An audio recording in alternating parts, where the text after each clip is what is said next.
Well, there's so much to be said about St. Martin, and so much that has been written about him at an early time in the church, not merely by one person, but by several. There's so much to say about St. Martin, and his story is quite entertaining. So let's launch into it. I'm taking this from the Golden Legend of Jacobus Voragine, who is pulling together from various sources on the early life of St. Martin. Well, let's begin then with his birth. He was born in the town of Sabaria in Pannonia, but grew up in Pavia, Italy, with his father, who was a military officer. Martin served in the army under the Caesars Constantine and Julian, but a military career was not his own choice. Even in childhood, he was inspired by God, and at the age of 12, against his parents' wishes, he fled to a church and asked to be accepted as a catechumen. Now that means that he has the intention to be baptized. So he was accepted as a catechumen. He would have become a hermit, but his youth and lack of bodily strength forbade it. And then the Caesars decreed that the sons of veterans should take their father's places in the legions. Well, Martin was pressed into service at the age of 15, with only one man to serve him, although more often it was Martin who took off his man's boots and cleaned them. In other words, the servant that he had, or his attendant, he served his attendant. Once in the wintertime he was passing through the city gate of Amiens when a poor man, almost naked, confronted him. No one had given him an alms, and Martin understood that this man had been kept for him. So he drew his sword and cut the cloak he was wearing into 2 halves, giving one half to the beggar and wrapping himself in the other. The following night he had a vision of Christ wearing a part of his cloak, with which he had covered the beggar, and heard Christ say to the angels who surrounded him, "Martin, while still a catechumen, gave me this to cover me." And then the holy man saw this not as a reason for pride, but evidence of God's kindness, and had himself baptized at the age of 18. Moreover, he stayed in the army for 2 years more, at the urging of his superior officer, who promised that when his term of office expired, he too would renounce the world. Well, at that time, the barbarians were breaking through the empire's frontiers, and Emperor Julian offered money to the soldiers who would stay and fight them. Martin had had enough of soldiering and refused the proffered bonus, saying to the emperor, "I am a soldier of Christ, and I am forbidden to fight." Julian was indignant and said that Martin was refusing not for motives of religion, but because he was afraid of getting into a war. Well, Martin, who knew no fear, retorted, "If my refusal is attributed not to faith but to cowardice, I will stand forth tomorrow morning at the line of battle, unarmed and in the name of Christ, protected not by shield or helmet, but by the sign of the cross, shall walk safely through the enemy's lines." Well, he was put under guard immediately to ensure that he would face the barbarians unarmed, as he had said. But the next day, the enemy sent legates to convey their surrender of all men and materials. So, there can be no doubt that this bloodless victory was due to the holy man's merits. Well, after resigning from the army, Martin went to Hilary, the bishop of Poitiers, and by him was ordained an acolyte. Then the Lord ordered him in a dream to visit his parents, who were still pagans. Setting out, he predicted that he would suffer many ordeals on the way, and as he crossed the Alps, he fell among robbers. But when one of them aimed a blow at Martin's head, another robber held back the hand that wielded the sword. The saint's hands were tied behind his back, and he was given into the custody of one of the brigands, who asked him if he was afraid. He answered that he had never felt so safe, because he knew that God's mercy was at hand, especially in times of trial, and then went on to preach to the robber and converted him to the faith of Christ. Well, the converted robber put him back on the road and afterward finished his days in praiseworthy living. When Martin was passing through Milan, the devil met him in the form of a man and asked him where he was going. He replied that he was going wherever the Lord called him to go. And the devil said, "Wherever you go, the devil will be there to oppose you." Martin answered him, "The Lord is my helper. I will not fear what man can do to me." And the devil vanished instantly. Well, Martin converted his mother, but his father clung to his error. The Arian heresy, however, was advancing everywhere, with Martin almost alone to resist it, and he was beaten in public and cast out of the city. He went back to Milan and founded a monastery there, but was driven out by the Arians and went to the island of Gallimaria with a single priest as companion. And there he happened to eat hellebore, a poisonous herb that was mixed in with other herbs. This made him so ill that he fell close to death. But he dispelled all pain and danger by the power of his prayer. And learning that Blessed Hilary had returned from exile, Martin went to Poitiers and established a monastery near the city. In the monastery there was an unbaptized catechumen. Martin came back to the monastery after a short absence and found that the catechumen had died without baptism. He had the body brought to his cell and prostrated himself upon it, and by his prayer recalled the man to life. Now this same man used to say that when he had died, he was sentenced to remain in a place of darkness, whereupon 2 angels reminded the judge that this was the man for whom Martin was praying at that moment.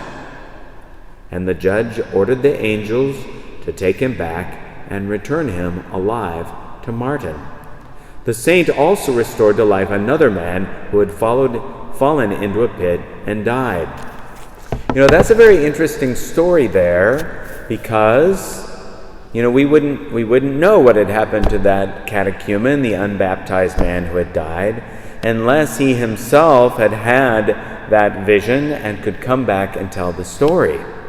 And this is not, we do hear stories like this. So we have to pray.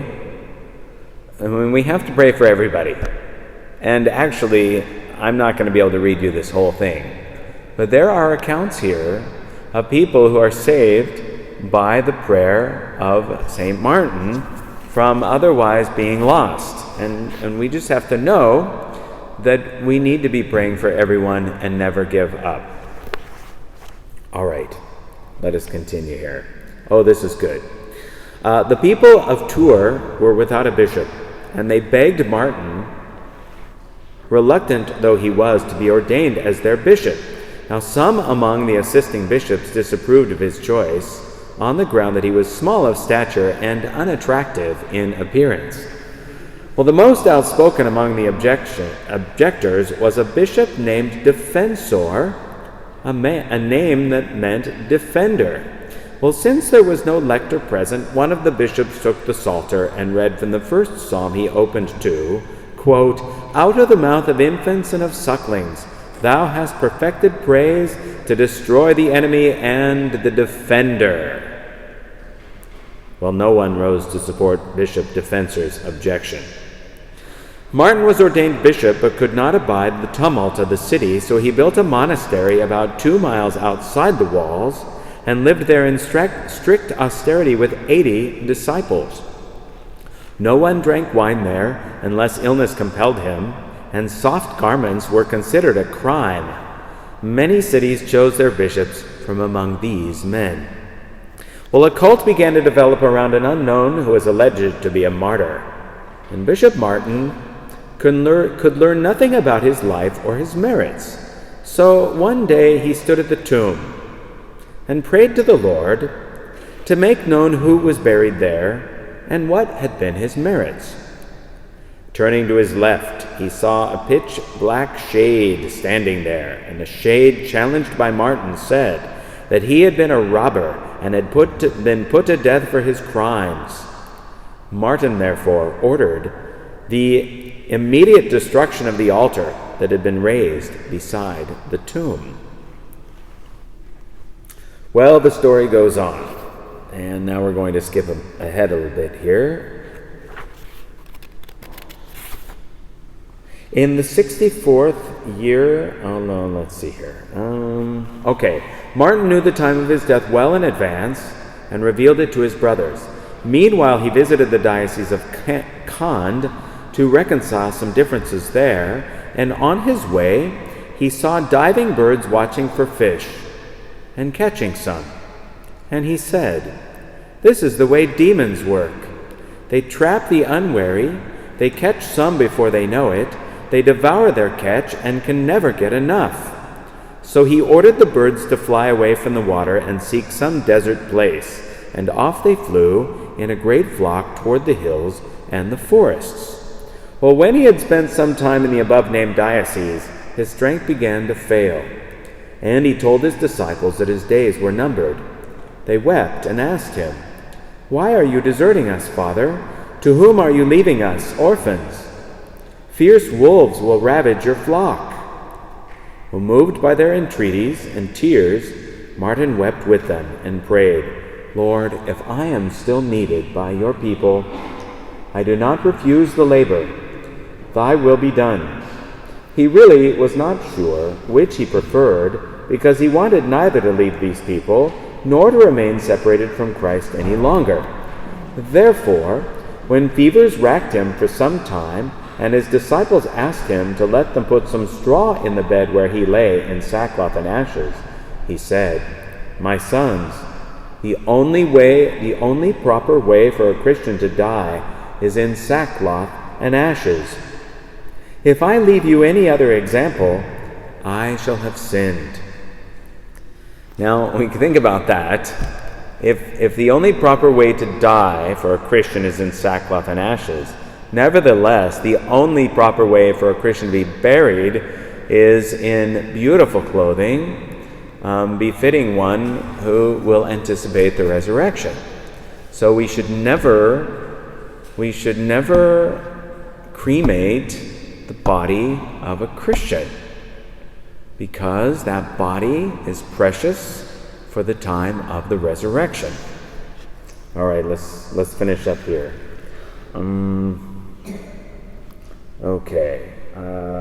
His eyes and his hands he kept always pointed to heaven, and never let his unconquered spirit slacken in prayer. He lay always on his back, and when his priests begged him to let them ease his poor body by turning him on his side, he said, "Leave me as I am, brothers. Let me keep my eyes on heaven rather than on earth, so that my spirit may always be directed toward the Lord." And even as he said this, he saw the devil standing by and said, "What are you here for, bloody beast? You will find nothing deadly in me, and Abraham's bosom will welcome me."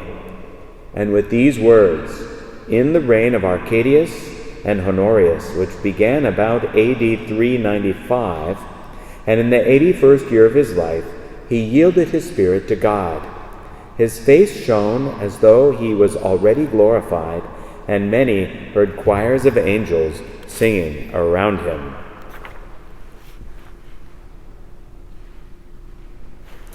All right, one last thing here.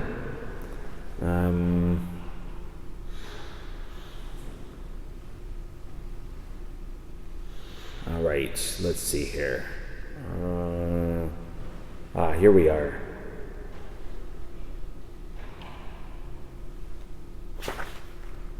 Well, maybe I didn't find it. Okay, well, let's just say this. The cloak which he wore was considered a great relic, and there were a group of men called the Capellini or Capellani or something like that were assigned to take care of his cloak, which was a great relic after his death. And anyway, it's too bad I can't find this. But nevertheless,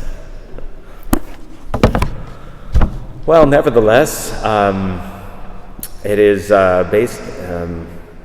There was a story about the cloak, and I can't find it. So I'm going to have to ask you to go ahead and read this long chapter from the Golden Legend on St. Martin to find out about the cloak.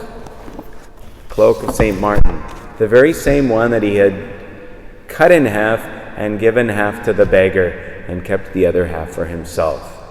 Well, there we are. We can learn all sorts of lessons from the life of St. Martin, including generosity, humility, perseverance, great faith in God, enough to raise the dead, and,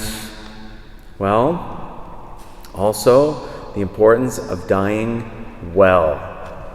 Let us be thinking about that during this month of November, that we should live well in order to die well. And that's the advice of St. Robert Bellarmine. We should live well in order to die well. How we live is our preparation for death. St. Alphonsus de Liguori also teaches about that. So let us live well in order to die a holy and an inspiring and edifying death.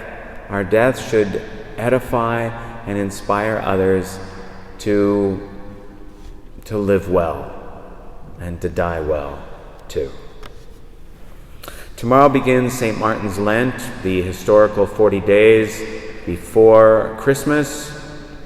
For those of you who will be observing St. Martin's Lent, it is a time to do penance now and prepare for Christmas. So you might choose to do so by abstaining from various things, certainly from deepening your prayer time, your spiritual reading. It is a good time now to begin our remote preparation for Christmas. But in the meantime, enjoy this wonderful feast. In nomine Patris et Filii et Spiritus Sancti. Amen.